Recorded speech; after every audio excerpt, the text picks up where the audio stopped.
Welcome back to my channel. Ito na naman si Inday Bagat, ang iyong open-minded vlog. So for today's video, pag-uusapan natin ang pagmamaneho ni Dudong. No? Kami kasi yung mga pwede kaming magmaneho, pwede din kaming magiging pasahero. Pero ang pag-uusapan natin ngayon ang yung pagmamaneho mo, Dudong. Ano nga ba ka? Ikaw po ba isang reckless driver?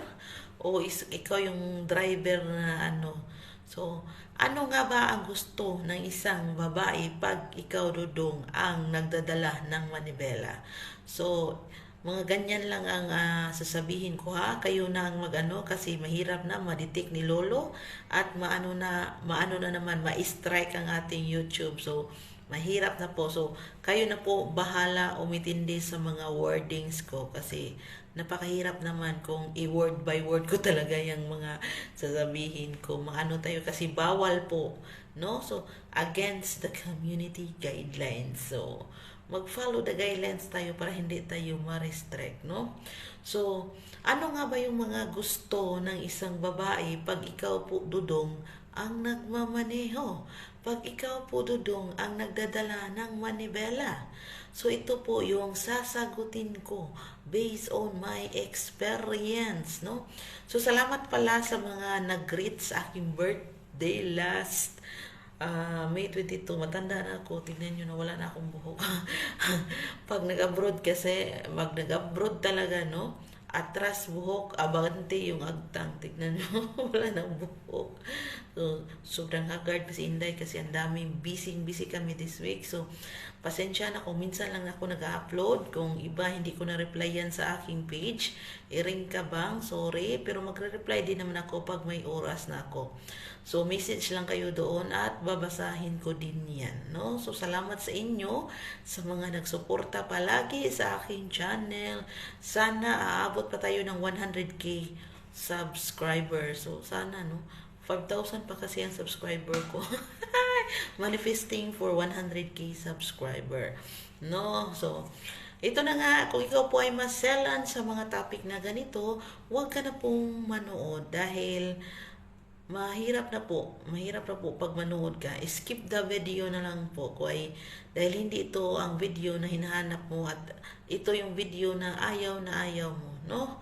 So kung ikaw po, Dudong, ang magmanibela, ano yung pong gusto ng babae pag ikaw po yung ikaw na po yung nagdadala ng manibela? Pag hindi pa po oras ng putukan, pag hindi pa po oras ng sasabog ang isang babae, no? Of course, ito po ang sinasabi na drive slowly, drive surely, no? Hinay-hinay, labas, masok, labas, no? Hinay-hinay lang po. Bakit gustong-gusto po ng isang babae na hinay-hinay mo siyang ganuhin? Dahil gusto niya pong i-feel, no? I-feel, hindi po sa sinasabi na malaki na yung sa kanya, kundi gusto lang niya i-feel na ang tarugo, na ang saging ay lumabas at pumasok doon sa kuweba. Gusto niyang i-feel ang init ng inyong pagmamahal. Gusto niyang lasapin kung gaano kasarap na may pumasok, no? Nasa doon sa So, ang hirap naman pag bilis-bilisan mo, no? Paano niya maramdaman ang inyong pagmamahal kung ikaw ay reckless driver? Yung sarili mo lang ang iyong inintindi at hindi mo inintindi kung siya po ay nasisihan o hindi. Kaya mas gusto talaga nila yung slowly but surely, hinay-hinay lamang hanggang sa pagdating ng oras ay pwede mo na siyang bilisan. Kasi magre-request po talaga si Eva nabilisan mo. Pero pag hindi pa talaga niya nire-request, nabilisan mo, hinaan mo muna, no? Hinaan mo muna ang no? Dahil once na hindi mo ma-feel, no? Kailangan kasi yan ng money language, no? Kailangan mo magmatsyag, no? Kailangan mong i-feel kung ano yung nararamdaman ng partner mo. Hindi yung ikaw lang, yung feelings mo lang na gusto mo na ganun. Magiging mapagmatsyag ka din na gusto din niya ba yung rhythm na ginagawa mo, yung paalon-alon na ginawa mo, no? Yung strategy na ginawa mo. So maging ano ka din, no? Parang i-feel mo rin, gamitin mo rin yung pandama mo. Hindi yung parang ikaw lang ang may gusto, no? Kasi the more po kasi na hinay-hinay mo yun, no? Hinay-hinay lang, hindi ka nagmamadali. Kasi darating din naman kayo sa rurok. So, hinay-hinay lang ang pagmamaneho, no? Once nagmamaneho ka, hinay-hinay doon sa tapos gumagawa ka din sa taas. Hinay-hinay sa baba, gumagawa ka din sa taas. So, dual purpose. So, ano mangyayari? Hindi mo lang naparating doon sa rurok si iba, kundi na-expand mo pa yung hindi lang yung expectation ni iba ba na hanggang dito lang, nalampasan mo pa, napuntahan nyo pa yung dulo. So, pag napuntahan mo yung dulo, so ano yung mangyayari? The more na ganun ka magmaniho, no? The more na, of course, ikaw pa rin ang susunod. Ikaw pa rin yung tatawagan.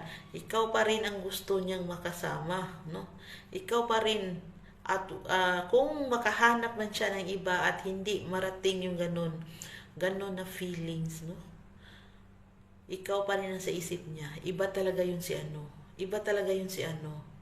Mas maano pala talaga siya. So, hanapin ka pa rin pag ito yung ginagawa mo. 'Di ba? Am I right o I am wrong, no? So the more po na marunong ka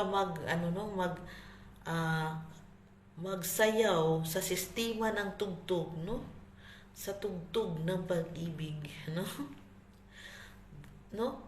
Kung marunong kang sumayaw doon, kung marunong kang gumawa ng mga hakbang na yun, yung pinifeel mo rin, yung hindi nagmamadali. Yung kasi maganda kasi sa pandinig na pag hinuhugot tapos hugot napakaganda po sa feelings, lalo na pahina, no? Pero hindi naman yung mahinang-mahina na kanang yataps, mahinang-mahina na na hindi siya strong. Kailangan po strong while doon. Hindi yung mahina na nga, hindi pa strong. Kailangan strong ka doon. Kasi natatawa lang ako, no? Kasi meron din kasing mga ganyan na mahinang-mahina tapos hindi naman pala strong. So paano ma-feel? So, the more na strong ka, the more na mahina ka mag-drive, so the more po yung epekto, no? Kasi nagre-request po kami na bilisan, no? Bilisan mo kung gusto na namin. Kaya kung gusto mo, hindi lang ikaw ang magiging masaya, hindi lang ikaw ang magiging maligaya sa inyong relasyon, no? Sa iyong buhay pag-ibig. Kung gusto mong ulitin kung first time mo, kung gusto mong mahalin ka pa rin, no? At hanapin ka pa rin, no? So wala kang ibang gagawin kundi gawin mo yung mga tips na sinasabi ko. So the more na ginagawa mo to, the more 100% ikaw at ikaw pa rin. So see you sa next video dahil tinawag na ako ng amo.